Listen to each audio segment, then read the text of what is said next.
Okay, we're going to take a moment to wrap things up by looking at the other New Testament books that we haven't yet looked at, the ones that are kind of more, I guess, independent from the others in a sense that they're different writers.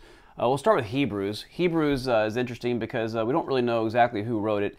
Hebrews is always included in the writings of Paul from early times. And so, in fact, probably from the mid-2nd century on, it was included with Paul's writings. And the reason for that would be because although it's not ascribed to Paul in the salutation, there is no salutation in Hebrews, but there are some greetings at the end of the book that indicate that the writer was somebody that was familiar with some of the same people as Paul. And so the common assumption was, well, maybe Paul wrote it, although there seems to be plenty of reason to think that maybe he did not. Some of the proposals have been assuming that it has to be somebody from Paul's band of people. Barnabas has been proposed. Certainly, the nature of the book it appears that somebody would have been very well versed in Jewish culture. Barnabas was a Levite from Cyprus, and so perhaps he might have been the author. Some have proposed Apollos. I've even heard that some scholars have said that Priscilla might have written it, and would explain there are places in Hebrews where it flips back and forth between I and we, and so the story goes, well, if she wrote it with the help of her husband Aquila, perhaps that's why, would explain why they flip back and forth between I and we. But in the fact that it's not named may be due in part to anti-feminism that the church went through, maybe perhaps in the early years or the mid-centuries or whatnot. These are all just ideas. The church certainly considered it authoritative from the 2nd century on. Whether Paul wrote it or it was written by one of his companions, it seems to have been a safe bet to say that it was written, by someone who certainly bears authority, and we should listen. Now, the date of Hebrews, of course, because we don't know who wrote it, it becomes a little bit complicated as well. However, Timothy's mentioned in the letter, and assuming that's the same Timothy that we know, then that means it had to have been written in the 1st century. First Clement references Hebrews as having been written around 96 AD. And there seems to be, the angle of it seems to be aimed at 2nd generation Christians, which means it probably was not written much before 60 AD. And so that kind of puts sort of our window of time sometime between 60 and 100 AD, probably towards the latter part of that would make the most sense. The purpose of Hebrews was really written to urge faithfulness, and I find Hebrews to be really fascinating, especially if you're trying to urge on Christians who maybe have been around a long time and have gotten complacent in their faith. Hebrews is written just to that type of an audience, and so just sort of a side note, if you're ever needing a good sermon series to motivate old Christians, Hebrews is a good one. So thinking about the Peters, 1 Peter, 2 Peter, 1 Peter, of course the author being Peter here, he writes to Christians in Asia Minor who are suffering for their faith, and he reminds them of the hope of the salvation that they have because of Christ. And we know these guys are going through some kind of persecution. He mentions it multiple times in the letter. He says they've going through all kinds of trials, verse 1, verse 16.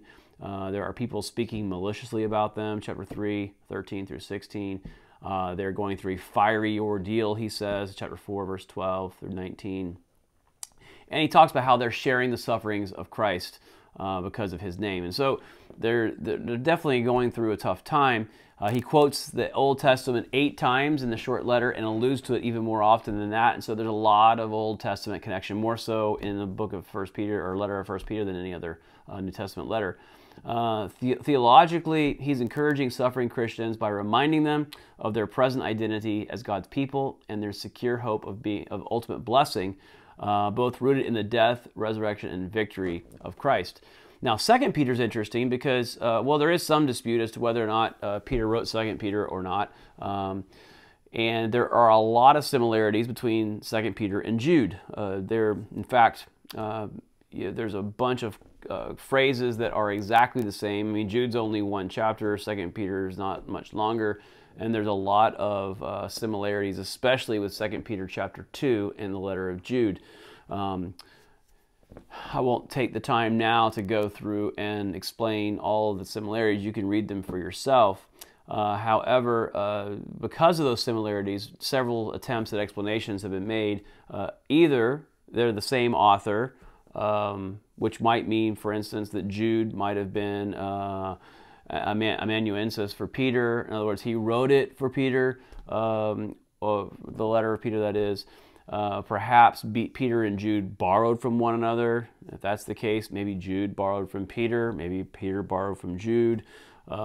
We don't know. There's some similarities, obviously, and it seems that somehow those two are connected in some way. But when it comes to 1 Peter, it is disputed probably more than any other New Testament book, and you should know that.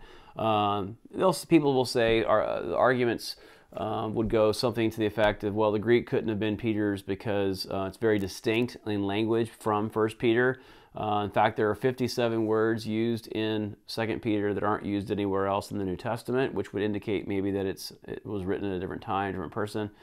The false teaching that seems to be opposed in 2 Peter is more like 2nd century Gnosticism.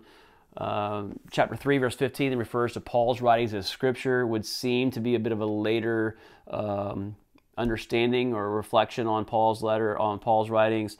References to the deaths of our fathers, would seem to be, and the importance of apostolic tradition would seem to be give it a little bit later date.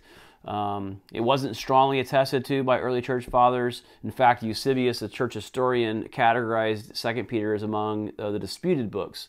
And so these are some of the reasons why the authorship is disputed, and even the timing of it.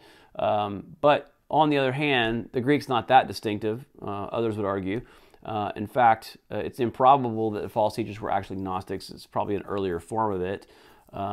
Can't say for sure how people viewed Paul's writings from the beginning. It's possible they did view it as Scripture, and so to say that that's absolutely makes it a later date for writing doesn't really mean anything.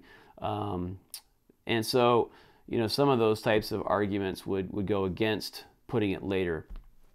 Bottom line, my feeling on all these things is the early church fathers accepted it as authoritative and put it in there. I'm good with that, and certainly there's nothing in 2 Peter that would change anything or change any convictions that we have, right? And so, but the similarities are there with Jude. And so, speaking of Jude, Jude's purpose is quite clear. He's also fighting or dealing with false teachers who have slipped in amongst the believers. And again, we don't know much about these false teachers. A lot of the letters are dealing with people that are promoting things that are not in line with the gospel. The guys that Jude is opposing, he condemns them for their licentious lifestyle. He condemns them for being boastful, selfish, scornful of authority, greedy, and sexually immoral. And so that's sort of the theme. He's arguing against some of these false teachers. Jude, the writer of Jude, is actually the brother of James, which would mean he was the brother of Jesus, because James being the brother of Jesus. Speaking of James, the last book that we haven't really talked about is the book of James. And James was the brother, likely the brother of Jesus, the writer of this book, the leader of Jerusalem in Acts chapter 15. And James is interesting because it's a literary letter. They have a hard time defining exactly what kind of literary style James is, because it's a letter, but it's almost wisdom literature, kind of like Proverbs. And so there's a lot of small, short, kind of very dense sayings that you can latch onto, very much in sort of a proverb type style. There's a flavor of a pastoral admonition, like a sermon almost. If you read James, it kind of has more of a sermon feel to it. Has rebukes and exhortations, and it just kind of has that flow, and often moves from topic to topic. It's one of I love preaching through James. It's a great book as a minister to preach from, but a lot of great material there for that. So that gives you just a quick brief overview of the other canonical books outside of the ones we've already looked at, and that kind of wraps up sort of an overview of our New Testament.